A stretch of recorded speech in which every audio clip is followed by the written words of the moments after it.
முருகனை கும்பிடும் பொழுது இதெல்லாம் நடந்தால் முருகன் அருள் உண்டு என்று அர்த்தம். நீங்கள் முருக பக்தராக இருந்தால் இந்த சேனலை சப்ஸ்கிரைப் செய்து வீடியோவை லைக் செய்து முருகா என்று காமெண்ட் செய்யுங்கள். முருகனை கும்பிடும் பொழுது உங்களை அறியாமல் கண்ணீர் வந்தால் உங்கள் வேண்டுதலுக்கு பலன் உண்டு. முருகனிடம் உங்கள் வேண்டுதலை சொல்லி முறையிடும் போது பல்லி சத்தமிட்டால் அது நல்ல சகுனம். உங்கள் விருப்பப்படி வேண்டுதல் நிறைவேறும். நீங்கள் முருகனை கும்பிடும் பொழுது பச்சிளம் குழந்தை அழுதால் உங்கள் கோரிக்கைகள் ஏற்றுக்கொள்ளப்பட்டது என்று அர்த்தம். சிலர் இதை தவறாக புரிந்து கொள்கிறார்கள். அது தவறு. முருகனிடம் உங்கள் வேண்டுதலை வைக்கும் போது கோயில் மணி அடித்தால் உங்கள் வேண்டுதல் காண பலன் கிடைக்கும்.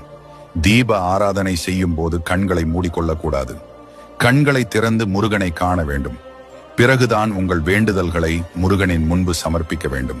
உங்களது வாழ்க்கையில் எந்த முன்னேற்றமும் வரவில்லை என்றாலும் உங்களது கஷ்ட காலத்திலிருந்து தப்பிக்க